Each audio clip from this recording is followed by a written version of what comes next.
If an organization isn't thinking about AI now, then I would worry for them, to be brutally honest. If we get 6 months, a year down the tracks and we've not got AI in there, they're going to be a long way behind their competition potentially. So you need to get onto that bandwagon in some way, shape or form, really, so that you can at least be moving along the journey and keeping up with all of the others that are in your industries that are going to be taking advantage of that type of technology would be my big takeaway at the moment. I am speaking to lots of organizations about AI all of the time still, but I am surprised how many have not actually started to use it yet.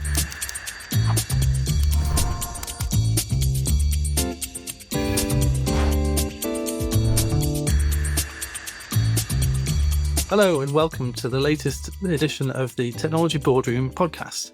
In this edition, we're going to be having some reactions to the announcements that were made at Ignite 2024 conference by Microsoft. I'm joined today by Kate Johnson-Lee, who was privileged enough to be in Chicago for the conference last week, and Peter Wilson as well, who was privileged enough to be sitting at home watching it on his laptop.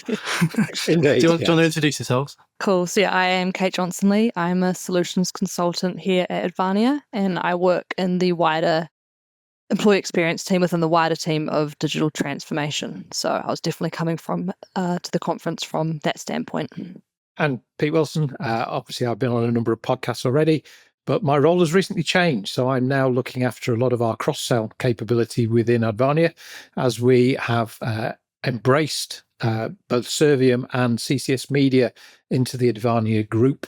So I'm spending a lot of my time talking to lots of different clients, lots of different types of organization with different requirements than would normally be the case through our previous Advania UK client base. So actually really interesting, and hopefully that you'll see some of that change with some of the things I'm talking about as we go through today. Thanks. And I'm Dan Coleby. Again, I've been on a few podcasts already, so hopefully if you're a regular watcher, then you'll know me. But I'm the Director of Client Technology Value here at Advania, which means I help customers understand the return they're going to get on the investment they make in technology and how strategically they should leverage lots of these new things, which we're all hearing about.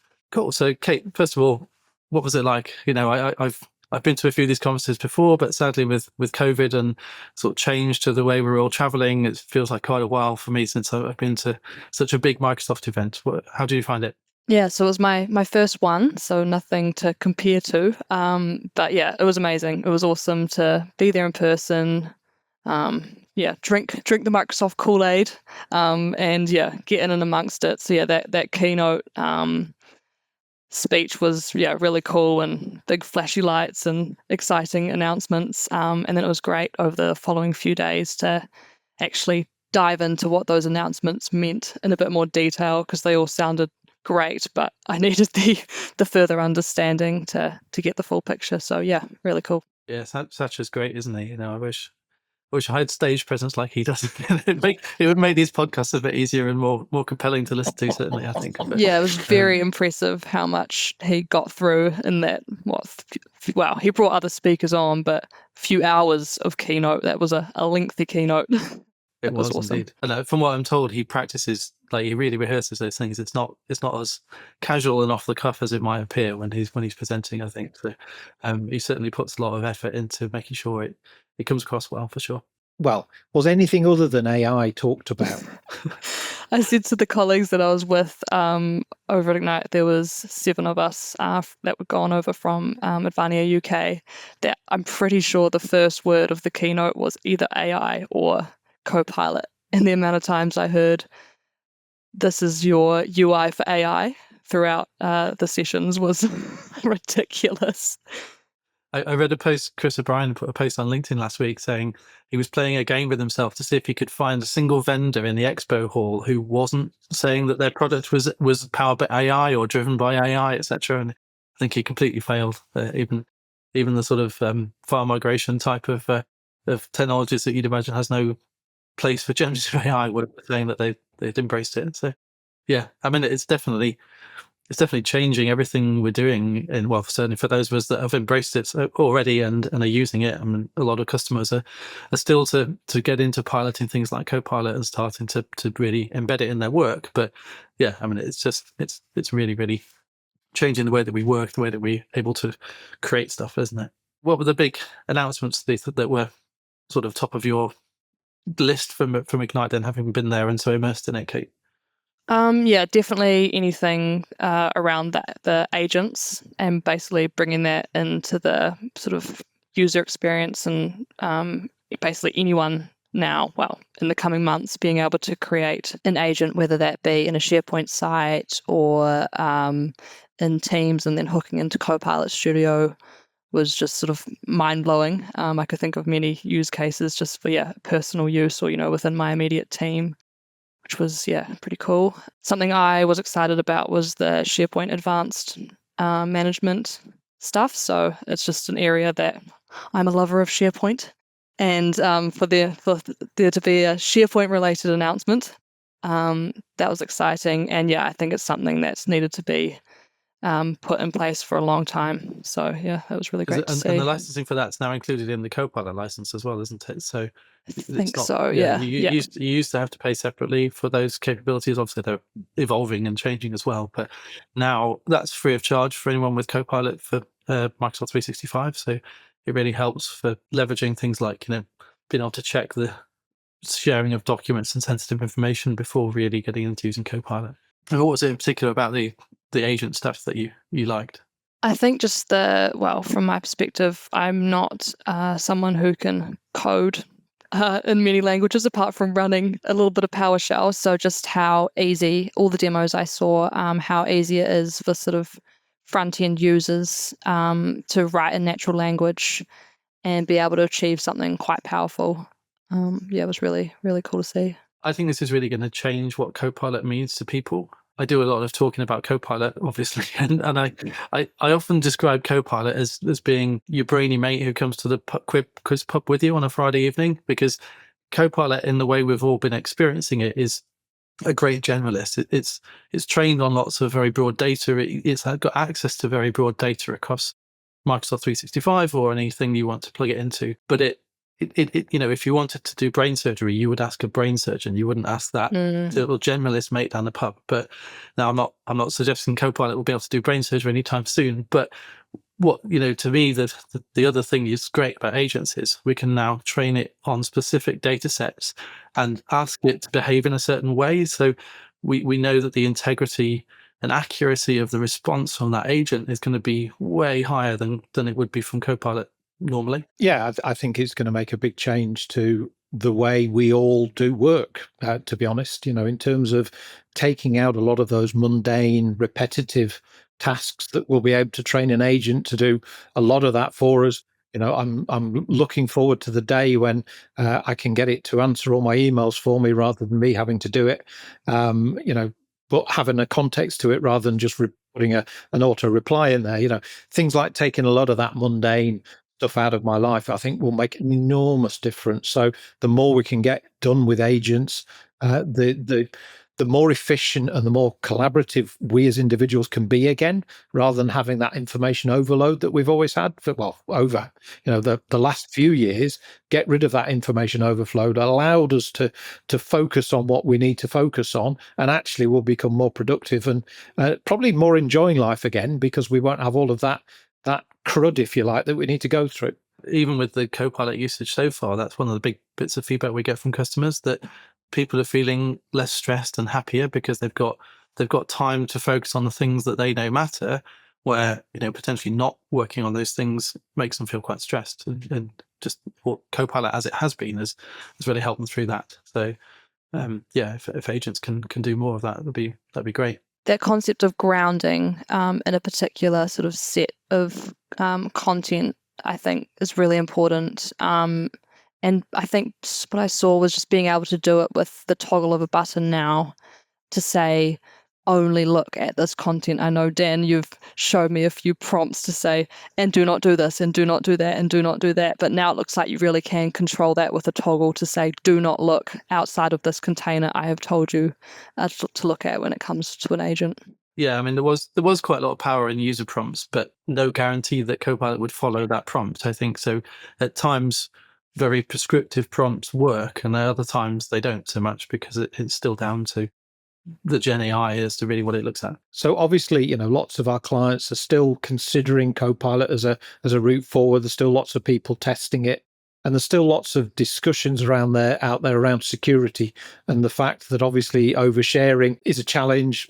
I have lots of views on that, but with the developments we've got and that, almost the limitation on the agents, can some of that security discussion almost be forgotten because you can tie a Copilot into a particular area, for example? Yeah, and now turn some areas off, which I'm pretty sure wasn't possible until recently. So I think so. Every session I went to was pushing that conversation as well. Just that reminder of this is enterprise. Security is in place.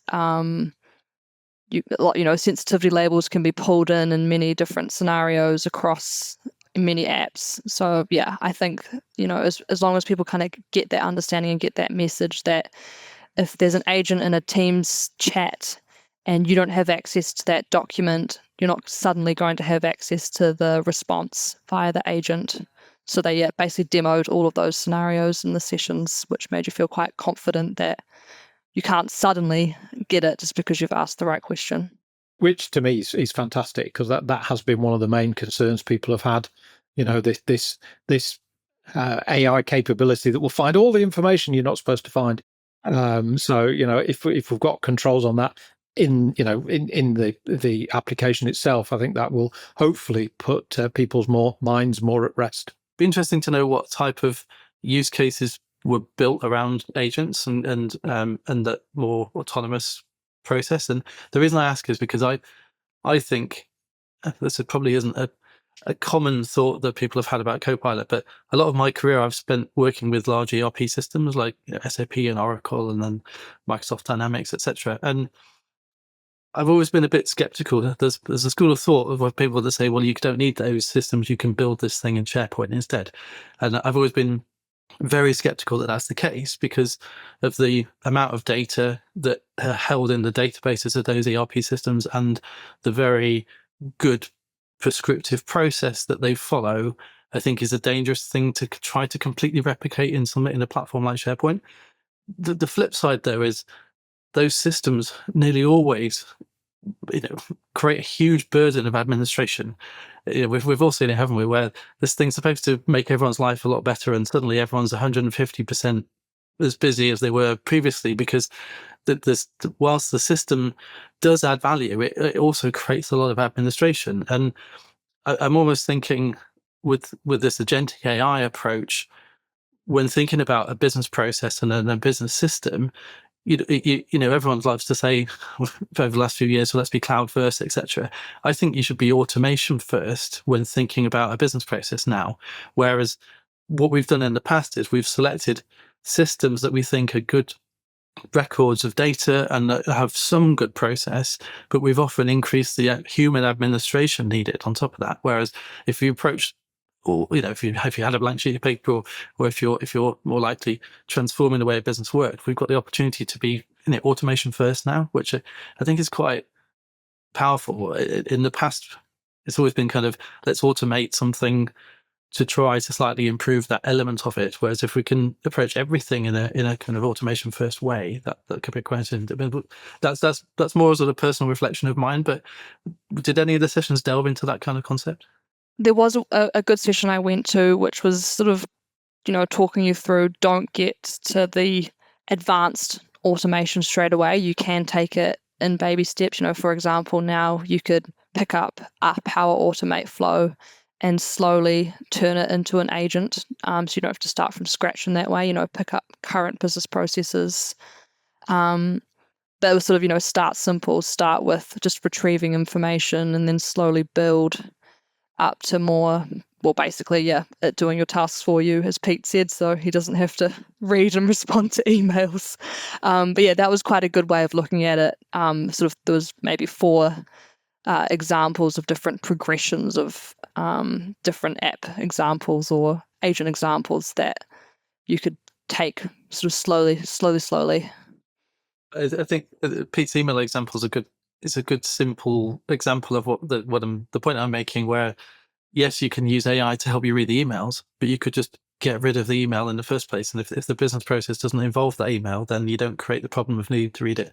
I think it's a slightly different way of thinking, but one that's going to be an important for any design that we do going forward. 100%. So yeah, it's not the reading, because you've still got to deal with it. It's the dealing with it in the first place to try and make you more efficient. That obviously frees up the mind to do more productive things, I would say. And Pete, obviously you didn't have the the luxury of being in the rainy Chicago for a week. Well, snowy. Was it snowing as well? Chicago, Yeah. We had some pretty bad weather in the UK as well. Yeah. Yes, I was in the cold north of England instead, looking at these things from afar. But for me, a couple of really interesting things that obviously in a slightly different world away from AI, but one really jumped out, and it's slightly odd, I suppose. Azure Local. So I've been having challenges with clients where they've had issues around, things like VMware licensing and such like for quite some time. And the ability to spin up a local copy of Azure, basically, to have the centralized management within the Azure capability. It's been there for a while. It's not a new thing. But what's new is that the amount of hardware and the specification of that equipment, I believe, has changed so much so that actually it's going to open it up to significantly more organizations to be able to take advantage of that type of technology. And for me, that's a huge game changer. I could see lots and lots of organizations using that as a platform, as a strategy to take systems from Colo into Azure or vice versa. So be able to move that workload around depending on how things are going to operate. So that flexibility and that capability for me is pretty game changing, actually, in the world of compute power. So for me, that actually is really exciting, because it's something that I know lots of clients have wanted to do for many years, but I'll say that the hardware cost, the cost of entry of that type of solution has really been the challenge. Not the technology. Technology works, no issues there. It's just the cost of entry has been the real challenge on it. What was the key announcement then? So I know we had Azure Stack previously, didn't we? And we've had Azure Arc, which is the overarching management plane. But Azure Local now is what? It's a cheaper, more effective, efficient way of getting that onto hardware that you control. Absolutely. And I believe that the hardware elements itself are much less strictly defined, because it used to be basically a full rack of equipment that had to be a certain specification to allow it to work. I believe that those requirements have been pulled back quite significantly. So that's going to open it up to massive amounts of other organizations. And maybe different applications as well. I think, what obviously, in terms of why you would want something on your own hardware, it might be that you're running some kind of enterprise system, but you've got very specific geographical requirements for it. But maybe it's even something like latency around, I don't know if you could put Azure Local into a driverless car, for example, but that's a really good example of where you want absolutely no latency. You wouldn't want, suddenly your connection to the cloud slows down a bit and the car can't make a decision about which way to turn. That's not a great scenario. But if you're running something locally, then you don't have that problem. Yep, certainly. And I think that might be taking a little bit too far, but I was trying to make the point about latency being important. I get the point. Where I've seen lots of potential use cases is within the Advania group, actually. So if I look at Advania Iceland, so I've done a lot of work with Advania Iceland and their client base. Advania Iceland in the Icelandic world, they have lots of data centers within Iceland. And obviously those data centers are powered by geothermal or hydroelectric power. So from a cost perspective, they're actually really cost-effective places to host systems. They also have a requirement in Iceland to have their data on the island of Iceland. And there are no Azure data centers within that geography. So being able to scale in and out of an Icelandic data center with a workload that's potentially, churning a lot of horsepower through it potentially for a period of time, actually hosting that in what is a cost-effective data center environment, but then having that connected into Azure, for me, would be a fantastic solution, not only for the Icelanders who need the obviously the data there from a compliance perspective, but also for other organizations where potentially, that could be a really cost-effective use of horsepower to actually use that in another location. So there are a lot of potential use cases here, both from a compliance standpoint, but also then from actually using the horsepower in places where it is more cost effective to use it. I first went to Iceland before there were many data centers, and I remember thinking this would be a great place to run a data center. And now there's lots. Yeah, indeed. I wish I'd invested. Yeah, they just have to be careful with the odd volcano or two. But other than that, it's a fantastic place to host these things. Yeah, I think little old New Zealand has the same problem. And yeah, my previous role, based on my accent, you can probably tell, had the same thing where Māori organisations didn't want to host even in the cloud due to the fact that there's no data centre in New Zealand, and then that data sovereignty need, which is always interesting. Poor little island nations. Potentially this will open up the Azure cloud to that type of organization as well, by keeping that data local, but being able to move things into the cloud as needed, but also giving you that complete management plane across all of the different workloads. So for me, really, really interesting. Any other announcements that really caught your eye, Pete?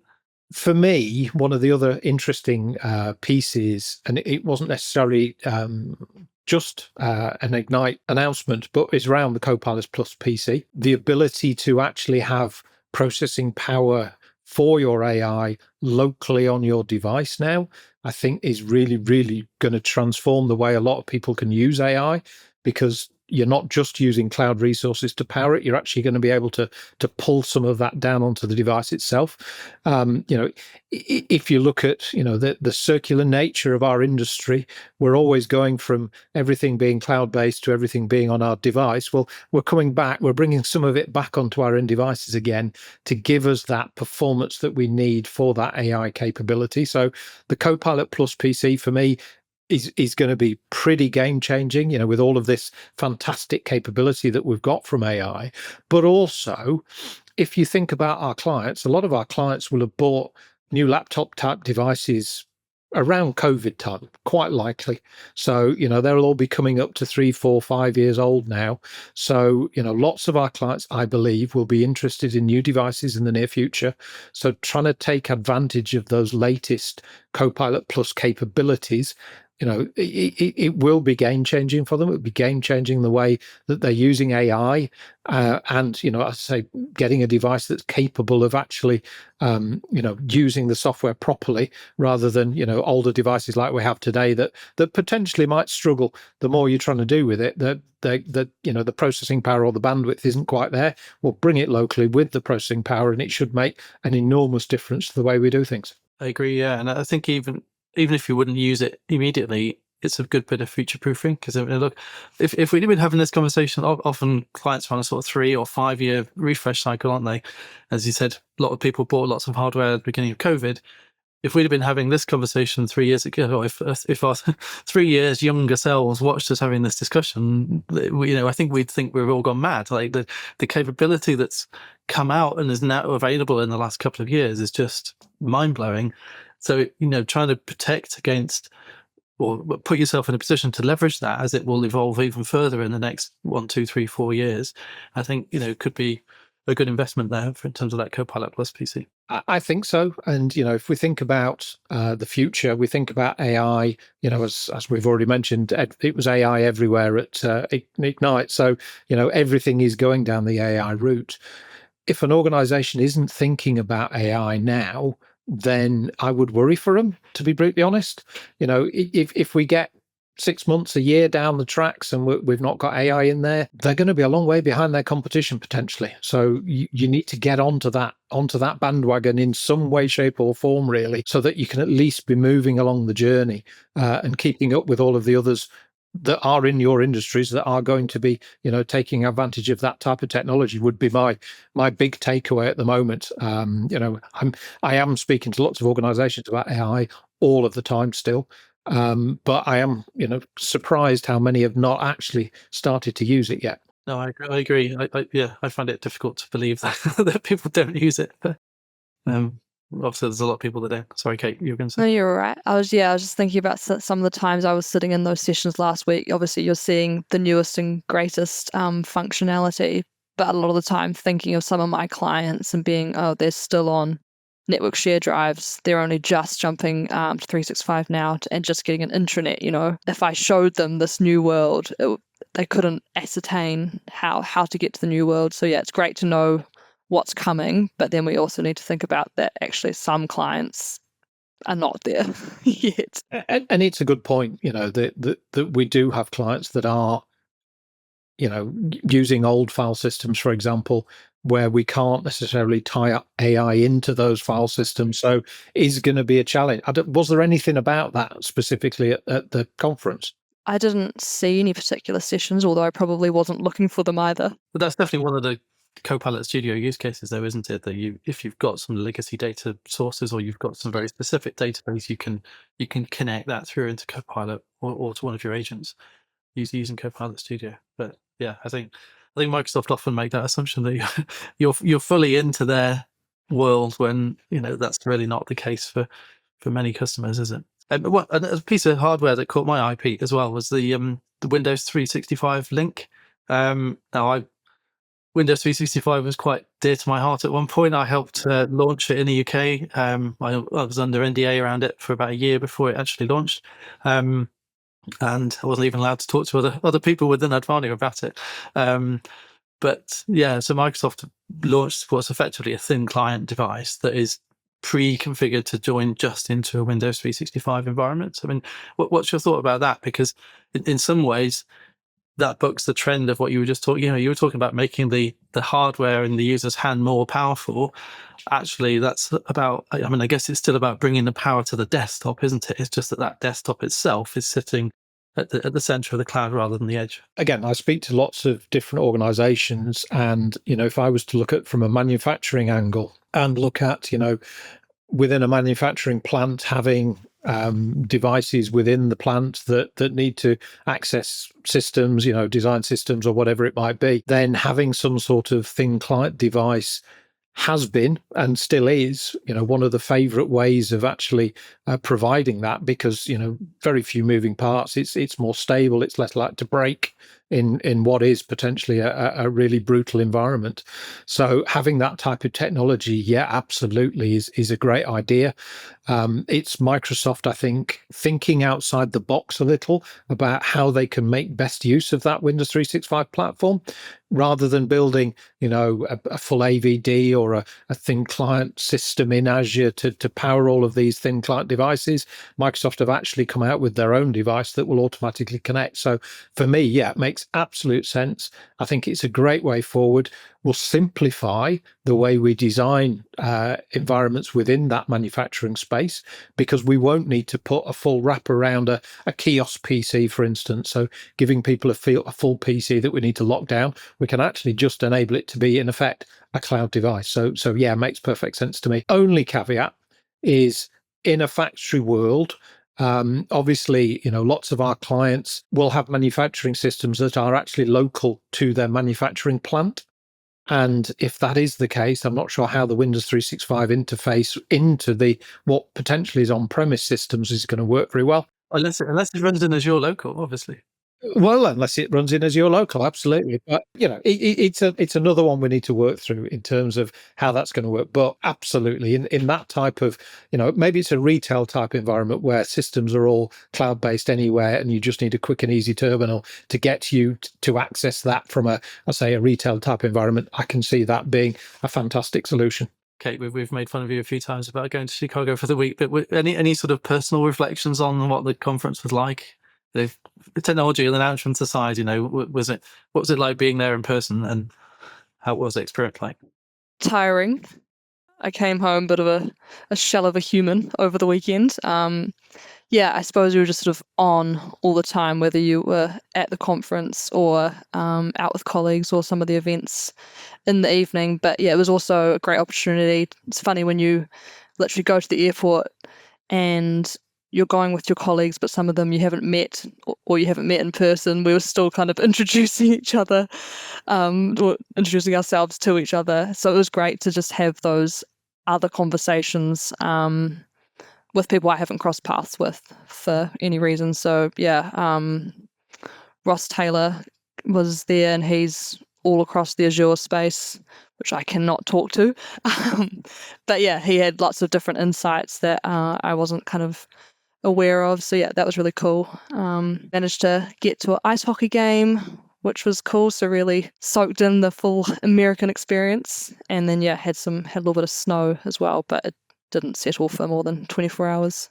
We traditionally are quite a male-dominated industry in IT and technology. There were quite a few women went from Advania UK as well. I mean, was there a sort of particular perspective you had on being a woman at this event? I mean, maybe not, but perhaps it brings a different angle to things. So yeah, there's 3 of us out of the 7. So that was cool. And yeah, another from professional services, and Laura, who's more in sort of the partnerships space. But yeah, I definitely noticed, but I mean, I always do, that I'm the minority when you're sitting in the audience.